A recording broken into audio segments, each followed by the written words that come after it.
안녕하세요. 글 쓰는 푸들 동구 엄마입니다. 오늘은 제가 재미있는 주제를 가지고 영상을 찍게 됐는데요. 사실 이걸 가지고 이야기를 할까 말까 좀 고민을 많이 했었어요. 근데 많은 분들이 궁금해 하시더라고요. 그래서 오늘은 디테일 가득하게, 모든 걸 다 솔직하게 밝히는 그런 영상을 찍어보도록 하겠습니다. 바로 썸네일에서 예상하셨겠지만 프리랜서가 한 달에 얼마 정도의 생활비를 쓰는지, 얼마 정도를 쓰면 적당한지, 그리고 만약에 소비 지출이 조금 크다면 어떻게 하면 줄일 수 있는지 거기에 대해서 이야기를 나눠보도록 하겠습니다. 일단 저의 성향부터 먼저 말씀을 드려야 될 것 같아요. 저 같은 경우에는 타고나기를 조막손으로 타고나서 돈을 쓸 때마다 되게 정신적인 고통을 겪는 타입이거든요. 그래서 엄마, 아빠, 가족들은 다 이 사실을 알고 항상 저한테 이제 큰 기대를 하지 않으세요. 어딜 놀러 가면 뭐 비싼 걸 사오기보다는 쬐끔한 거 사오고 좀 약간 짠돌이 짠순이 그런 느낌이 난다라고 많이 말씀하시는데 이러한 것들이 프리랜서를 생활할 때 제가 지출을 어느 정도 하는지에 좀 영향을 많이 미치는 것 같아요. 그래서 오늘은 제가 한 달에 어느 정도의 생활비를 어떠한 항목으로 쓰는지에 대해서 조금 소개시켜 드리려고 합니다. 우선 많은 분들이 요즘에 유튜브에 월백 생활자 이렇게 검색을 많이 하시는데요. 한 달에 100만 원 가지고 모든 것들을 해결하는 생활이 가능할까 궁금해 하시는 것 같아요. 근데 저 같은 경우에는 월백 안에서 움직이고 있거든요. 그래서 그게 어떻게 가능한지 세부 항목을 조금 말씀드리도록 하겠습니다. 일단 저희 집 같은 경우에는 결혼을 했지만 아이가 없는 상태고요. 그래서 저희 신랑과 저는 모든 들어가는 돈을 반반씩 부담을 해요.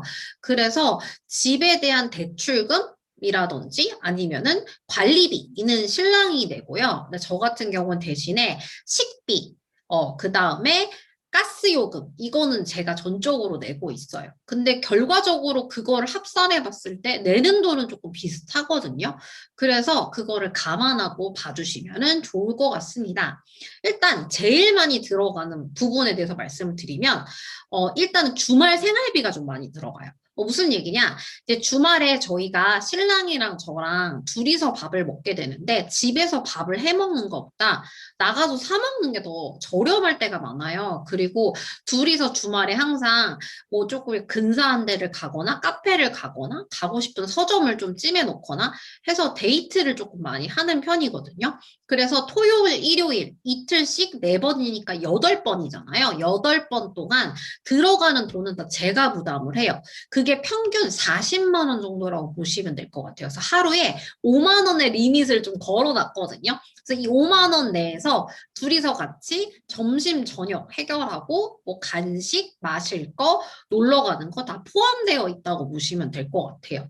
그래서 만약에 토요일 날 5만 원 미만으로 썼다. 그러면 일요일로 그게 조금 연결돼서 쓸 수 있고요. 그리고 거기서 좀 돈이 더 남았다. 그러면 그걸 가지고 자기계발비나 여행비로 쓰기도 합니다.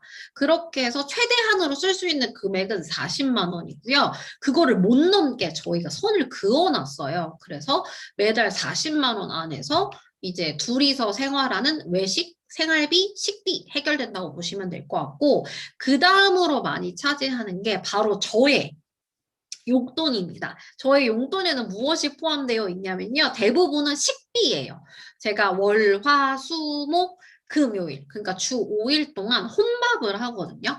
신랑 같은 경우에는 회사에서 아침, 점심, 저녁을 다 먹고 오기 때문에 저 혼자서 끼니를 해결하게 돼요. 그래서 점심, 저녁, 그리고 간식이나 커피까지 포함해서 하루의 식대를 13,000원으로 잡았어요. 원래는 이게 10만 원이었는데 너무 적더라고요. 그래서 13,000원으로 적용을 해서 주 5일, 그 다음에 20일 기준으로 해서 26만 원으로 책정되어 있습니다. 이것도요, 내가 오늘 13,000원을 써야 되는데 좀 덜 썼어. 그럼 그 다음날 조금 더 보태서 더 맛있는 거 사 먹을 수도 있고요. 만약에 13,000원보다 부득이하게 조금 더 쓸 때가 있잖아요. 그럼 다음날 그만큼을 차감해서 덜 쓰게 됩니다. 그렇게 해서 두 번째로 많이 차지하는 지출 항목이 될 것 같고요. 그 다음이 이제 공과금이에요. 저희가 가스 보일러 쓰고 있거든요. 그리고 전자레인지가 아니라 가스레인지도 가스로 쓰고 인덕션을 쓰지 않기 때문에 가스 요금이 어느 정도 나오는 편인데 이게 계절마다 나오는 돈이 달라요. 봄이냐, 여름이냐, 가을이냐, 겨울이냐 다른데 평균 내봤을 때 보통 한 달에 3만 원 정도 나온다고 계산이 나오더라고요. 그래서 여기에 지출되는 항목은 3만 원 정도다라고 보시면 될 것 같고 그리고 통신비도 빼놓을 수가 없잖아요. 저 같은 경우에 이제 핸드폰 요금이 통신비에 해당되는데 요거는 제가 약정이 끝나서 공기계를 사용하고 있기 때문에 3만 5천 원 정도의 요금이 항상 나옵니다. 그래서 더 나오는 경우는 별로 없는 것 같아요. 그래서 이거 고정적이고 그 다음에 보험 요즘에 많이 드시잖아요. 저 같은 경우에는 원래 실손보험을 들었다가 그거를 해지를 하고 보험이 없는 상태였는데 부모님이 너무 걱정을 많이 하시더라고요. 그래서 사망이랑 암에 대해서 보장이 되는 되게 저렴한 보험을 들었어요. 그래서 그게 나가는 금액이 약 3만 8천 원 정도라고 보시면 될 것 같습니다. 그리고 그 다음으로 쓰는 돈은 자기계발비인데요. 저 같은 경우에는 프리랜서로 일을 하기 때문에 뭔가를 뽑아내려면 제 안을 쌓는 작업을 해야 되거든요. 그래서 저 같은 경우에는 글 쓰고 취재하고 이런 일들을 주로 하다 보니까 아무래도 책을 많이 읽게 돼요. 근데 많은 분들이 책은 빌려서 보면 되지 않냐라고 하시는데 저 같은 경우에는 서점이랑 콜라보로 강의도 많이 하고 또 제 강의를 들으신 분들한테 책 선물도 꼭 드리는 편이거든요. 그래서 책 구입 비용이 생각보다 많습니다. 월 한 10만 원 정도가 들어가고요. 이거는 제가 조금 과하다고 생각될 때는 일주일에 한 권 정도로 줄여서 한 6만 원 정도로 선을 그어보려고 하는데 이거는 사실 저의 커리어랑도 조금 연관이 된 일이라서 줄이기가 쉽지는 않은 것 같아요. 요게 10만 원이 들어갔고요. 그 다음에 우리가 흔히 꾸민비라고 많이 말씀하시는데 요거가 좀 낯설기는 해요. 그래서 여기에 해당되는 게 바로 화장품, 네일 요런 것들이더라고요. 근데 제가 이제 고백할 게 하나 있는데 저는 화장을 잘 못합니다. 할 줄 아는 거라고는 스킨 하나 칙칙 뿌리고 선크림 바르고 그다음에 파운데이션 바르는 게 끝이에요. 거기에 립스틱 정도 추가되는 정도? 그리고 제가 화장품 같은 경우에는 주로 쓰는 브랜드가 없어요. 그냥 미샤, 뭐 네이처 리퍼블릭, 그 다음에 더 페이스샵, 그래서 그냥 저렴한 걸 써요. 정해놓고 쓰는 게 없다 보니까 돈이 거의 들지 않고, 그리고 가끔 이제 그런 게 너무 불쌍하니까 엄마나 언니가 화장품을 선물로 주거든요. 그럼 그거를 1년 정도 쓰기 때문에 여기에 들어가는 돈을 제가 책정이 얼마 정도 되어 있나를 굳이 계산해 보니까 한 달에 약 3천 원 정도 들더라고요. 그래서 거의 미미한 수준이다라고 보시면 될 것 같고, 내일은 하지 않습니다. 그리고 미용비에 얼마 정도 들어갈까 생각해 보니까 저는 유일하게 하는 게 뿌리 염색을 계속 하거든요. 근데 이게 거의 2달 반 정도에 한 번씩 하게 돼요. 그래서 1년을 조금 평균을 내봤더니 한 달에 15,000원 정도 사용하는 걸로 나오고요. 저는 한 번 뿌리 염색을 하면 3만 원짜리만 갑니다. 그래서 더 지출이 되는 경우는 없고 앞머리 같은 경우에는 집에서 직접 자르고요. 머리 손질할 일이 거의 없는 것 같아요. 그리고 그 다음으로 나가는 돈이 의복 구입비인데요. 많은 분들이 옷이나 가방, 신발에 조금 투자를 많이 하시게 되는 것 같아요. 근데 저 같은 경우에는 계절이 크게 바뀔 때마다만 사거든요. 여름하고 겨울에만 삽니다. 그리고 이게 사는 의복 벌수가 정해져 있어요. 여름에 3벌, 겨울에 3벌. 그리고 이제 겨울 같은 경우에는 패딩이나 코트가 필요할 때가 있잖아요. 그러면 10만 원 안 되는 한도 내에서 사요. 그래서 그거를 평균을 내봤더니 약 2만 4천 원 정도를 월 쓰는 걸로 나오더라고요. 근데 많은 분들이 궁금해 하시는 게 옷이 한 벌에 10만 원이 넘어가는 경우가 많이 있는데 어떻게 그렇게 조금 나오냐 하는데 저는 대부분의 옷을 빈티지 샵에서 구입을 해요. 그래서 옷 한 벌당 3만 원이 넘어가지 않아요. 그래서 조금 저렴하게 쓸 수 있는 것 같습니다. 이렇게 제가 총 계산을 내봤더니 94만 원이 나오더라고요. 그래서 이제 94만 원으로 주로 생활을 하고요. 여기에 제가 여행을 좋아해서 2~3달에 한 번씩 여행을 갈 때가 있어요. 근데 이때도 리밋이 좀 정해져 있거든요. 좀 친한 사람들이랑 가거나 아니면 신랑이랑 가는데 그럴 때 무조건 숙박료의 한계가 1인당 5만 원으로 적혀 있어요. 그래서 여행을 가게 되면 보통 쓰는 돈이 식비랑 다 해서 한 8만 원에서 10만 원 안쪽인 것 같아요. 그리고 저는 해외여행은 거의 가지 않습니다. 그렇게 해서 저는 월백 안에서 생활이 조금 가능한 케이스인 것 같아요. 근데 모든 사람이 사실 이렇게 살아야 될 필요는 없죠. 내가 원하는 만큼 쓰고 또 원하는 만큼 벌고 하는 게 중요한 건데 사실 프리랜서로서 처음에 자리를 잡으실 때는 일단 들어오는 돈이 일정치 않기 때문에 고정적으로 나가시는 비용을 최대한 줄이시는 거를 추천드리고 싶어요.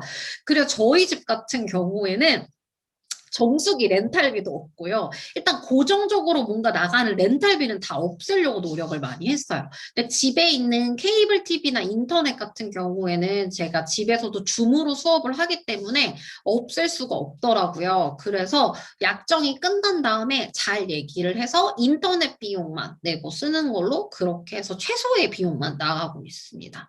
뭐 다른 렌탈비는 들어가는 게 또 진짜 없는 것 같아요. 그래서 저는 여러분들이 얼마를 버시는지도 사실 중요하지만 얼마를 쓰는지도 되게 중요하다고 생각하는 사람이거든요.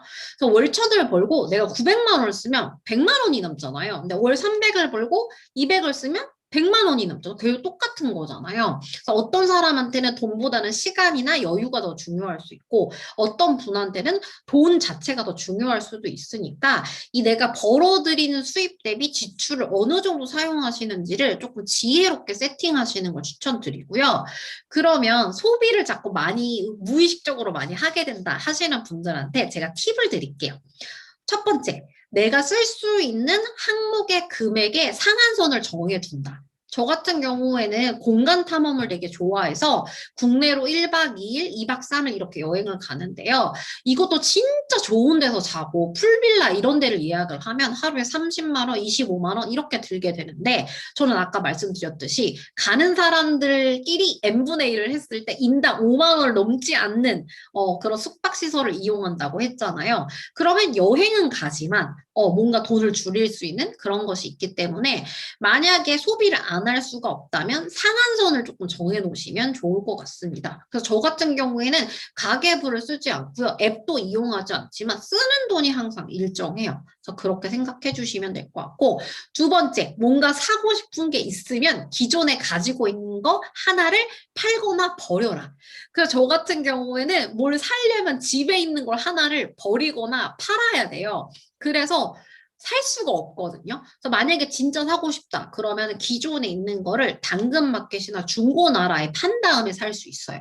그래서 이것 때문에 물건 개수가 늘어나기보다는 항상 일정함을 유지하게 되거든요. 그래서 그런 방법도 추천드리고요. 세 번째, 소비를 줄이려고 하면 너무 스트레스를 받을 수가 있어요. 그래서 이 제가 쓰는 지출 항목을 보신 다음에 내가 원치 않거나 그렇게 끌리지 않는 항목은 과감하게 줄이시고 대신에 내가 일하는데 필요한 돈이라든지 아니면 내가 자기 개발이나 취미 생활할 때 꼭 필요한 항목만큼은 줄이지 말고 남겨놓으라고 말씀드리고 싶습니다.